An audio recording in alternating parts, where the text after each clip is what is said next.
All right, folks, thanks for coming out. This presentation is Streaming Without Limits, How Sky Scales Bookmarking and Powers the Future of Streaming with Redis Cloud. I'm here with Lena Yusuf, the Engineering Manager in Global Streaming at NBC Universal Sky. I'm John Fritz. I'm the Chief Product Officer of Redis. So thanks for coming out. Hopefully your reInvent is off to a great start. It's going to be an exciting week. Real quick, an agenda. I'm going to take about 10 or 15 minutes, give a quick little introduction, and talk a little bit about some of the new innovations in the Redis world around Redis Cloud and Redis for AI. Then I'm going to hand it over to Lena. She's going to talk all about how Sky has reinvented their scaling, or it's a streaming platform using Redis Cloud, some of the execution and outcomes, and some of the next steps in thinking forward about their thoughts for generative AI. But I'll kind of get started. So how many folks here are familiar with Redis? All right, not surprised that pretty much everyone raised their hand. You know, it's the most popular database, in-memory caching database in the world. And a few stats I love to share. We've recently passed 10 billion Docker pulls, and I think we're like the second data store database project to ever pass that amount of Docker activity. And it's growing, right? It's not slowing down.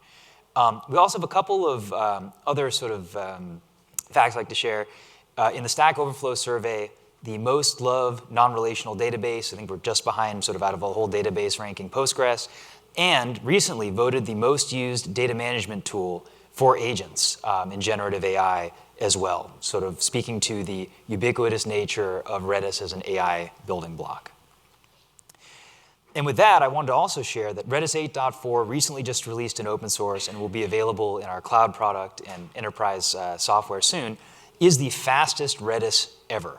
It's really breaking the limits on speed, scalability, and performance with up to a 90% latency improvement, scales much faster, you can get much higher throughput in a variety of the Redis multimodal situations, and also better memory compression as well, so you can save costs on your in-memory database and caching workloads. So 8.4 just came out. I encourage you to check it out. But all you are familiar with Redis, how many folks are familiar with Redis Cloud, by a show of hands, or use Redis Cloud today? So not nearly as many. So I want to share just a couple of things about it before handing it over to Lena to talk about the use case at Sky. So Redis Cloud, it's the most reliable and available, secure, cost-effective, and integrated way to scale Redis to power applications and AI agents in any cloud environment. So any cloud environment, but we're here at reInvent, so we should be talking about AWS. And wanted to share quickly the two flavors of Redis Cloud because they're useful for different use cases and worth sharing. So the first is Redis Cloud Essentials. This is a fully serverless platform and the lowest cost actually per gigabyte Redis or Redis API compatible platform out there. So super easy to get started, super cost effective. Built for slightly medium, smaller scale applications. And there's actually a free tier. So we've got thousands and thousands of customers building on this platform, trying it out, experimenting, and then scaling up. We also have Redis Cloud Pro. That's sort of the more high scale, the highest availability, highest performance edition of Redis Cloud. You have things around sort of dedicated clusters with multi-tenancy, so you can choose really how to build your own private serverless environment. Active with up to 5 nines of availability. That's the highest you can get. Smooth and fast scaling, really great enterprise support, and you can get started with the free trial. And so variety of different flavors depending on if you want to get started quick, scale in a serverless environment, or run these globally highly available applications in a unique way. One other thing I wanted to note is we actually have 2 deployment models in AWS as well for Redis Cloud Pro. We have our hosted compute model, which is sort of the similar SaaS cloud database type approach, right? You launch a database, all of the compute is hosted in Redis Cloud, very easy to get started, minimal networking configuration, and you're sort of off to the races. However, we also have a bring your own cloud model, which we find customers who have very, very specific security requirements, or customers that might have sort of a high or pretty good EC2 direct discount through a deal with AWS. And looking around, I know some of you in here do. To be able to use the EC2 directly, launching the Redis cluster in the VPC you own on EC2 instance that you own, meaning that no data leaves your VPC. And so for some customers, that's very important from a data residency perspective. And also, you can utilize up your EC2 RI spend, leverage those discounts, and oftentimes get the lowest cost Redis footprint in your environment that you can. So that's a little bit of background about sort of the flavors of Redis Cloud on AWS. I want to talk about a few things we just shipped in the last few weeks that really help deliver on that mission of what I was saying, sort of our goal with Redis Cloud is. The first is Redis Flex is now launched on Redis Cloud Pro. So if you're wondering what Redis Flex is, it's the ability to use both RAM and SSD for your database, allowing you to basically scale much larger and at a lower cost. What's interesting here, a couple points. The first is that you actually get to choose the ratio of RAM to SSD depending on the price performance you want for your workload. And you can actually scale up to 10% RAM and 90% SSD. And you can scale these databases huge, up to 50 terabytes, right? And also interestingly enough, is you can get up to a 75% discount per gigabyte using Flex. So taking a step back, what does that give you? Well, it sort of gives a different price performance dial on your Redis databases, unlocking a lot of workloads that might have just not been the right fit for Redis, either from a TCO perspective or a scale perspective.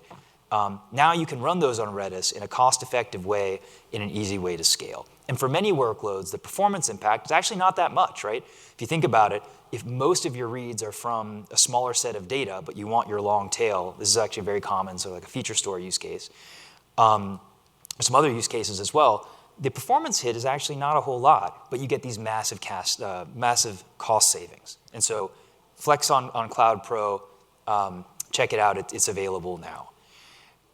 We've also built a couple of features to really improve the resilience and scalability of Redis Cloud as well. With much faster scaling, we've made some huge improvements in our cloud fabric to scale up and down with 40% faster. Also, there's actually more coming, right? I mentioned Redis 8.4. We put a new feature in open source called atomic slot migration, and that's going to be leveraged once Redis 8.4 is in Redis Cloud to drive even better and faster scalability as well, and that's coming soon. We also shipped a feature called Smart Client Handoffs. And the goal of that is to really eliminate any disruption you might have in your application during planned events. This is like scale up or scale down when you add or remove nodes from your cluster, or upgrading a cluster, right? Times when nodes are changing. We've built basically a way for the Redis client to communicate with Redis Cloud, to work in unison to basically update where all the nodes are before they change. And so the client can sort of proactively fail over between one node or the other, reducing disruption greatly. So once again, it's sort of an interesting innovation. That's sort of what I'm showing on the slide, utilizing both the client and server together in a unique way. And there's more ideas we have on leveraging those two components in a way to make a much better experience when running your applications on Redis Cloud. Finally, just better performance across the board. We recently upgraded Redis Cloud to use the AWS Graviton-based instances. That gives you lower latency, better performance. We're big fans of the Graviton instance class. Okay, so we talked about Flex. That's new. We talked about smart client handoffs and faster scaling. I also wanted to share that we have now Redis Data Integration, RDI, available in public preview in Redis Cloud as well. For those of you who aren't as familiar with RDI, it was in our software product before. RDI is a way to basically sync data out of source databases in real time, sort of in a CDC-like way, transform from the data model that's coming in into Redis data structures, and then sort of update them real time in Redis. So that gives you is it makes it easy to unlock and accelerate data assets across your enterprise in a variety of different database systems into Redis and give sort of the scalability for that data set, but also the developer experience, right? Developers love building with Redis data structures, and you can expose data from a variety of source systems as these Redis data structures. You can stream from things like Postgres, Oracle, MongoDB, data warehouses like Snowflake, which is a common thing for taking out information and creating feature stores out of it. RDI has a variety of transforms. We recently acquired a company, Decodable, to accelerate sort of our real-time streaming transformations that you can do and sort of more complex things you can do when transforming it into Redis data structures. And then finally, a way to easily update your Redis database. And we've seen sort of a variety of interesting things around data modernization, taking data out of older systems and then sort of accelerating it to build applications and get value from it.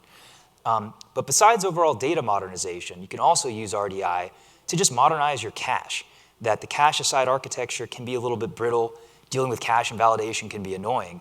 And with RDI, you can basically sync updates into a source database directly into your cache to serve fast reads without dealing with sort of the cache-aside architecture. So it's a way to very much simplify, for many use cases, your caching architecture using RDI. And a great example is this. So we worked with Axis Bank. This is sort of top of mind for me today, talking with some customers. Axis Bank, they're building a mobile banking application, and their core banking system store data in Oracle. Oracle has low latency or higher latency during peak times.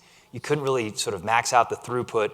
You couldn't really scale it very well. And using RDI, Axis was able to pull data out of Oracle in real time, transform it, put it into Redis, and build their entire mobile banking application on top of that Redis database and keep it up to date, right? That resulted in a much, much lower latency, thousands, huge scalability increase, and sort of a modern way to build an application without needing to sunset Oracle, right? It's a way to get more value out of data that's locked in other data systems.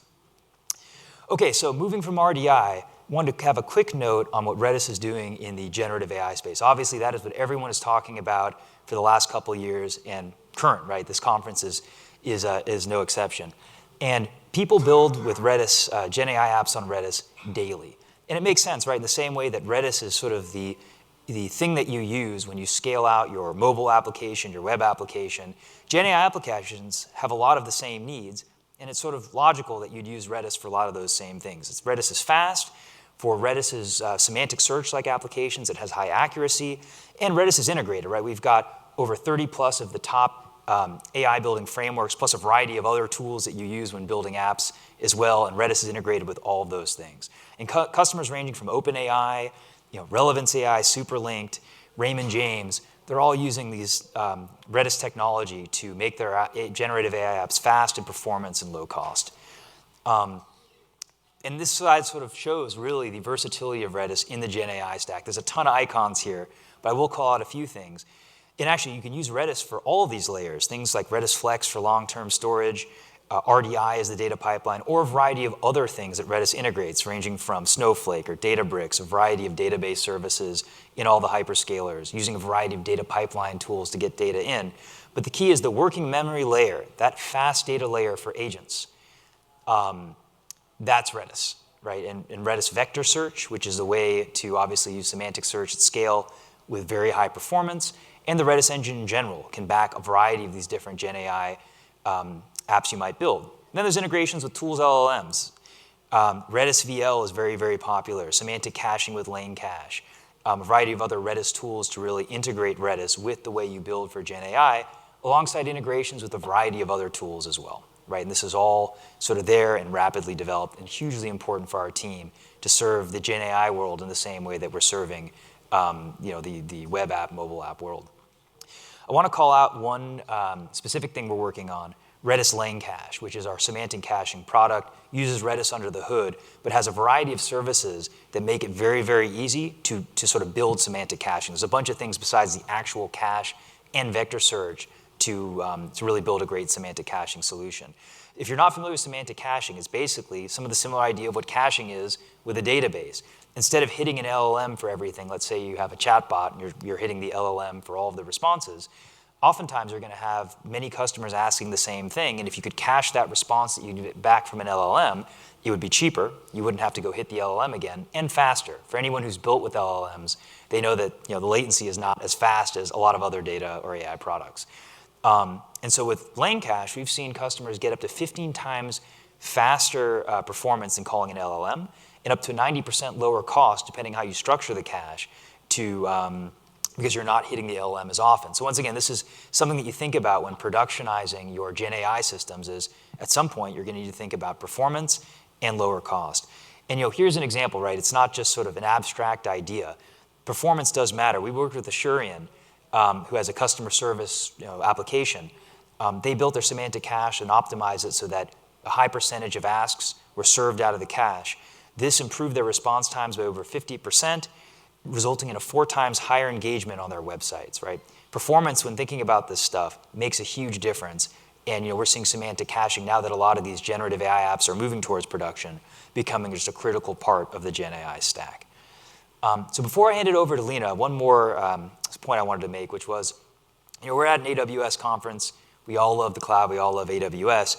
But many of you, I'm sure, have either your team or teams in your organization running deployments in a variety of areas, right? In other hyperscaler clouds, maybe on Kubernetes in the cloud or on-prem, or software and VMs either in the cloud or on-premises, right?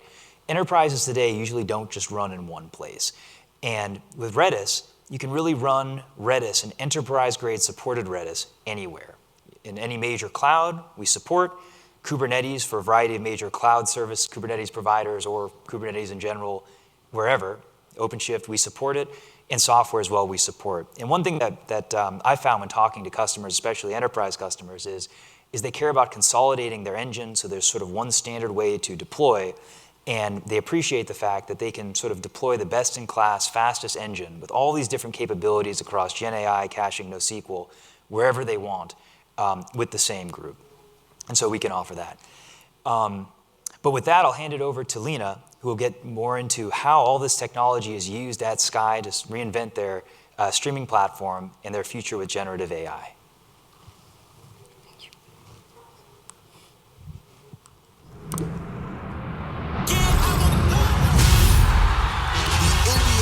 Streaming on Peacock. 140 games, Peacock NBA Monday, Coast to Coast Tuesday, and one epic 2026. Plus all new ways to see more than the score. From the court to the culture, the NBA is on Peacock.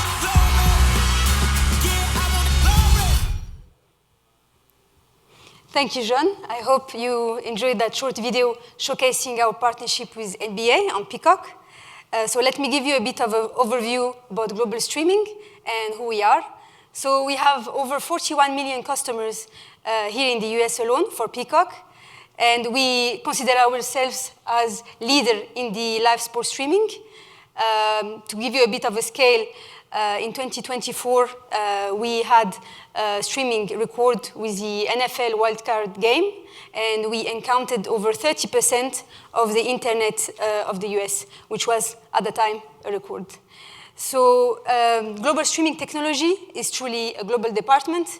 We have engineers here in the US, in London, Czech Republic, Portugal, and India.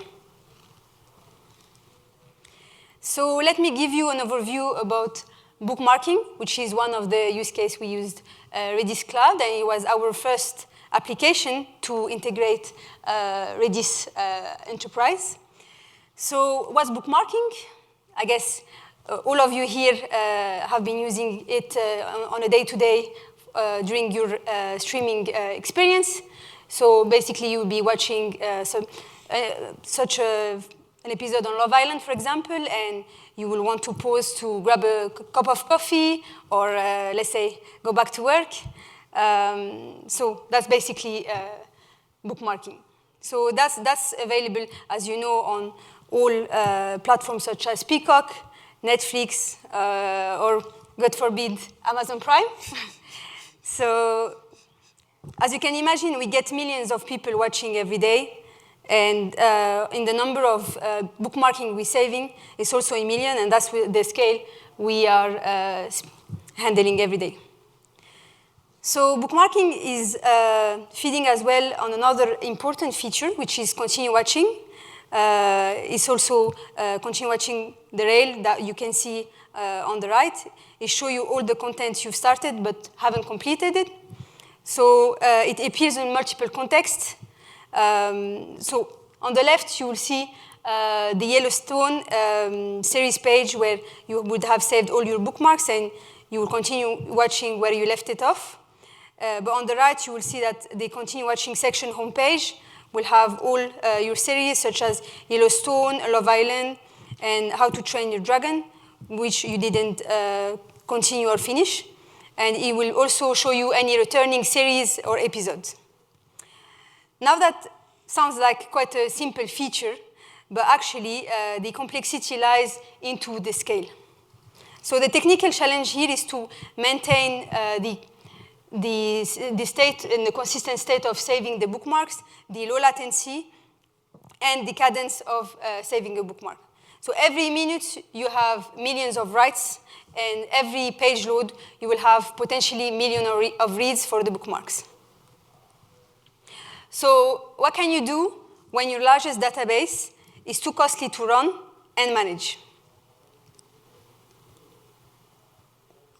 So we were using Cassandra to store our bookmarks, but we hit several limitations due to the data size, load, the volume of bookmarks. Our infrastructure was under strain, and it was becoming very cost-intensive. So we were unable to meet one of the most important product requirements, such as expanding the retention of our bookmarks, and that was a problem due to the Cassandra not able to support it. Outside of this project, we've been working on a broader migration from the self-managed Cassandra to managed AWS Keyspaces. And all of these limitations were the same, not being able, for this reason, to migrate to AWS Keyspaces. So this is our previous bookmarking service architecture. As you can see, in the middle, we were heavily dependent on the database. So every reads and writes operation went directly to Cassandra with no caching layer, so there was no place to absorb traffic or buffer for writes. So the system used a single uniform persistent layer for all the data. There was no distinction between the short-term and the long-term data. So everything lived in the same place, and as you can imagine, it was creating a constant high cadence and pressure on the database. So every bookmark update executed at full rate generated sustained load and no natural relief point on this architecture. So as you can see, Cassandra struggled to scale, especially when we had big events effectively. So the challenge was not simply to add capacity. Even if we scale horizontally, this was not solving the problem. Compounding this issue with, as I said, the product requirement we were not able to meet. So it was clear to us that this architecture we had was clearly could not evolve with any of these product requirements or could not sustain. So here comes Redis. We reached out to Redis so that we look at potential options to solve those problems together. So initially, we looked at Redis open source. It seems like everyone knows Redis open source. It offers a lot of core capabilities. However, with open source, everything is self-managed. So that will have been difficult, especially at our scale, for maintaining, scaling, and all this operation. And it will have create a lot of operational overhead for us and required a dedicated expertise to manage effectively. So we then evaluated Redis Cloud that John mentioned previously. So it's a managed service that offers all of those and eliminates our operational buffer and burden. So the team identified that this area of Redis Cloud provides the most value for us. So auto-scaling is, for us, the biggest differentiator. So Redis Cloud will handle scaling effectively, and it will allow us to focus on the development rather than the infrastructure. And that was the biggest game changer for us. In addition to that, they support the cross-region replication with a very low latency. So for us, as we said, we are global, and that will obviously work for us for global deployments.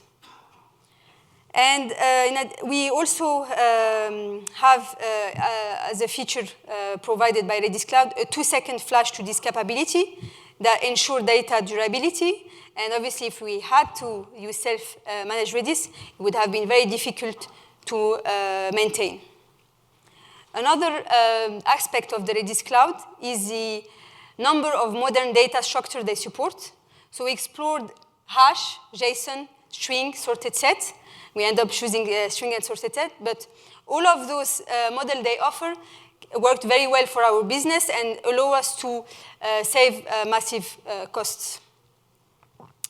In addition to those one, we also have a TTL-based eviction policy, which is time to leave-based eviction policy, which will clean up your clusters and effectively simplify, manage your cache. So in the end, as you can see, you have the hybrid search, which is used for vector search. We do not need this for bookmarking, but it was also, while we were exploring Redis Cloud, we were thinking that it could be a use case, a very good one for Genapi, which we will be talking about, which is our GenAI platform. So we've built a new architecture using Redis to make bookmarks faster and more reliable. So as you can see, when you create or update a bookmark, so our system are writing to two Redis Cloud cluster.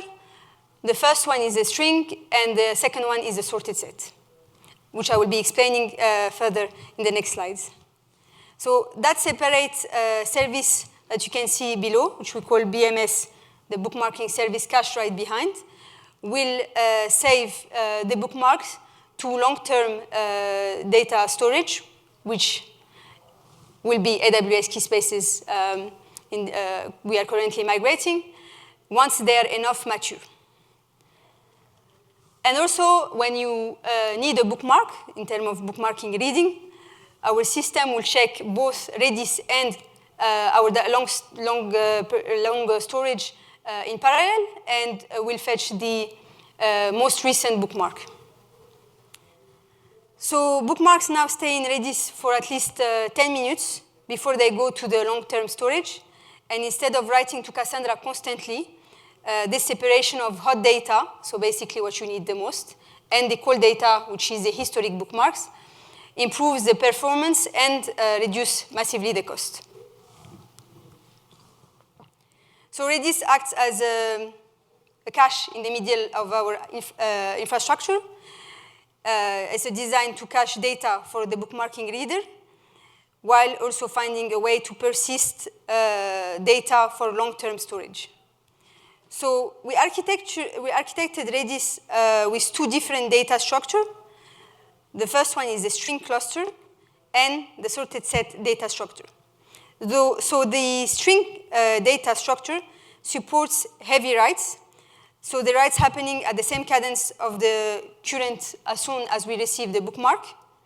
For every single bookmarks we have in Kafka, it will end up in our string cluster.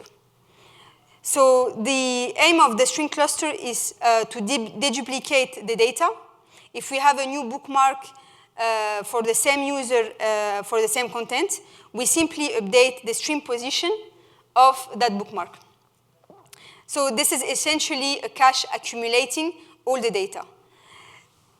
So the string operations are very, very fast and quite performant. They have a time complexity of 0.1. And obviously, this was where we had a lot of data. We needed something else to process the data, and that's why we took a second cluster, which is the sorted set. So the sorted set has, as the name said, it's basically ordering the bookmarks, and it's like a leaderboard, which will keep the key of the bookmark and a score that will keep moving and compare the previous entries we had. With the sorted set, you get a view of the string cluster in an ordered way. So this gives us a nice way to process the data separately from the string cluster, which is used to fetch the bookmarks and without impacting the customer. So we started our journey with Redis by a proof of concept last year, where we conducted functional testing, NFT, scale under load, and latency. They really helped us to explore with the architects both different data model and what could work for us. We then did an accumulation rate test to see how much we will be saving of writes in the long persistent database, which was at that time Cassandra. And it happened that we were saving 20 to 40 times. So that was massive, and it was very clear to us that Redis Cloud will be a good choice. We then did a latency benchmarking test through one of their library they provided, which is MMTier. We observed some latency there. Redis helped us to find that it was mainly on our stack, but also they also tried to provide even better performance that came out in Redis 8.2, especially on how they reshard when we are scaling under load. We then started our development by integrating Redis open source initially. And the reason why was that we needed, as NBCU Sky, AWS private link to not be exposed over the public internet, to avoid that. And Redis really stood out. They roadmapped it, they worked with AWS, and it was available last summer, just summer, a few months ago. So that allowed us to start our production readiness. We did some chaos testing, scaling, and we launched a few weeks ago, hand in hand with Redis. And we have had 0 incidents so far. So that unlocked for us the migration to AWS Keyspaces with the cost reduction and the number of writes that have reduced by at least 20 times. So as I said, the result of this Redis Cloud implementation have been transformational for us. We have a 20 times reduction in the write pressure. This means our database can focus on complex queries and long-term storage rather than handling millions of bookmarks updates. And with this performance bottleneck removed now, our product teams can now build more features they've been waiting for. So we are seeing some really faster feature development in our side and more ambitious roadmap items that are becoming feasible. Also, the Redis performance gives us ability to handle traffic spikes without degradation. We are preparing the big NFL exclusive event for end of December, and we are quite confident now that we have Redis in place that we will be able to scale. And also by keeping, obviously, this only the frequently accessed bookmarks into the long-term database, it's obviously a massive cost reduction for us. So we are migrating our Cassandra database to AWS Keyspaces, and I want to highlight the key benefits that made this the right choice for us. So by combining better Redis caching, and we were able to reduce the writes and basically unlock this migration that was waited for so long. So AWS Keyspaces are managed SaaS service. They handle for us the infrastructure, the backups, and the maintenance. So we don't have to worry about operational overhead. The service scales to handle millions of operations per second without any downtime. It has, like Redis, 5 nines of high availability with data replicated across multiple availability zones. So one of the key reasons we chose Keyspaces, it was compatible with our Apache Cassandra, and we can use our existing APIs, tools without any code changes to migrate. And also AWS partnership has really facilitated for big database, especially our bookmarking, which is in terabytes, to migrate, and they've increased the throughput on the gauge on their side.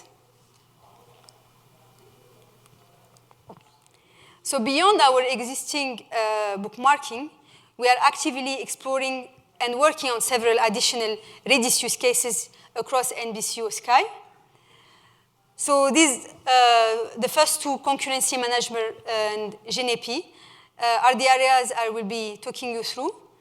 And then you have continue watching and personalization, which we are exploring. Continue watching will be pretty much the same solution we have been using for bookmarking. And we are also exploring and evaluating feature form, which will be replacing our feature store for personalization features, features and for that service. So Concurrency Manager, or what we call Conman, is a service that manages concurrent access to content across our platform.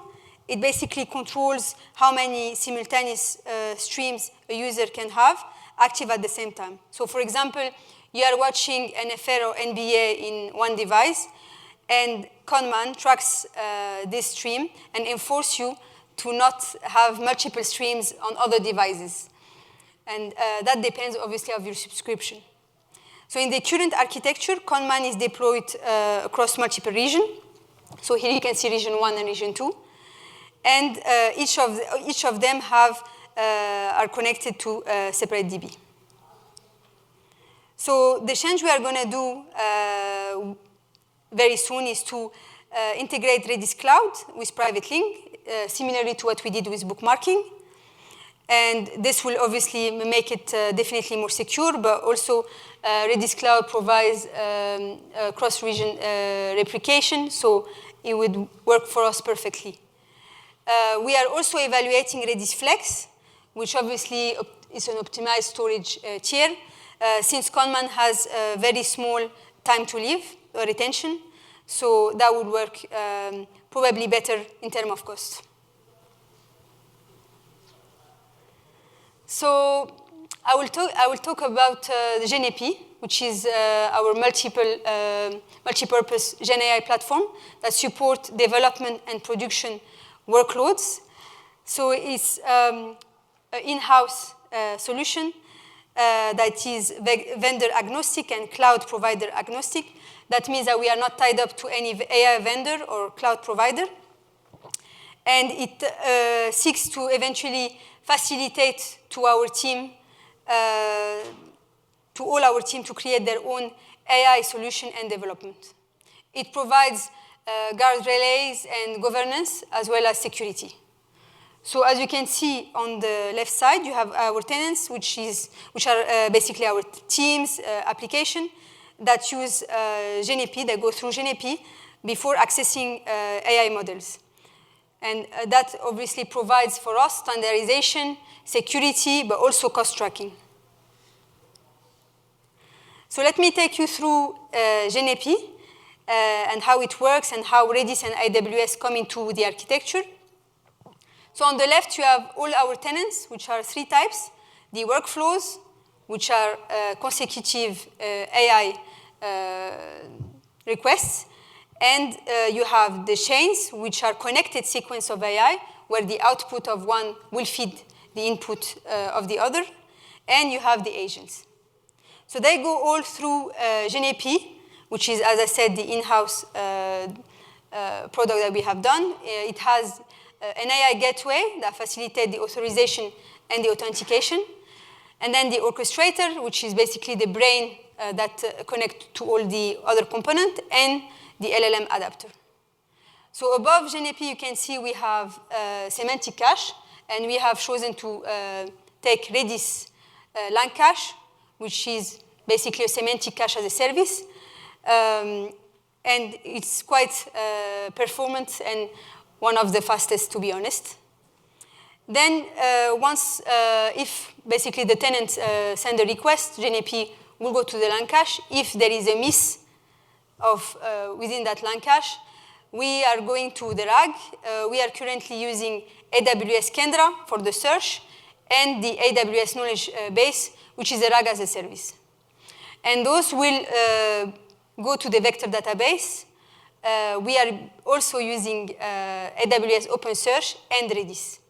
If you ask me why we are basically using both and not one, it all depends on our tenant and what they need.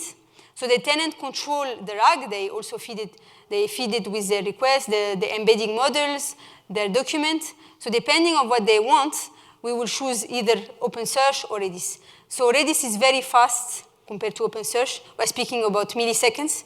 OpenSearch is the 10 to 100 milliseconds. Redis is between 3 to 10. So you can imagine that it simplifies for you a lot. It's also depending on the tenant, so we will be either taking one or the other. And for the MCP, so to connect to other tools such as Jira, Confluence, etc., we are currently evaluating AWS Agent Core Gateway. So all of these requests go there before to reach the LLM provider, and if they are not found, we go through the AWS guardrail that basically makes sure that we are compliant in the output and the inputs.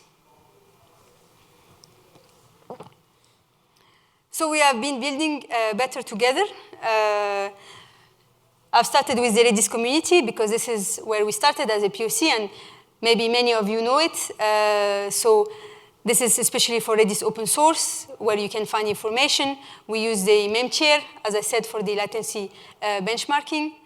And then once we reach out to Redis, we had their great support in terms of architects and all the guidance from them to choose which data model we wanted. But also, when we had found that we needed private link, they were hand in hand with us. When we saw that there was some latency happening when scaling on the load, they were working with us depending on the framework we were using and advising us what to do.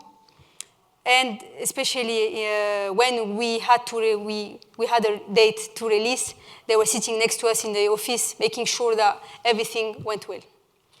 And I also have AWS support, which is linked basically to the Redis AWS private link that happened there.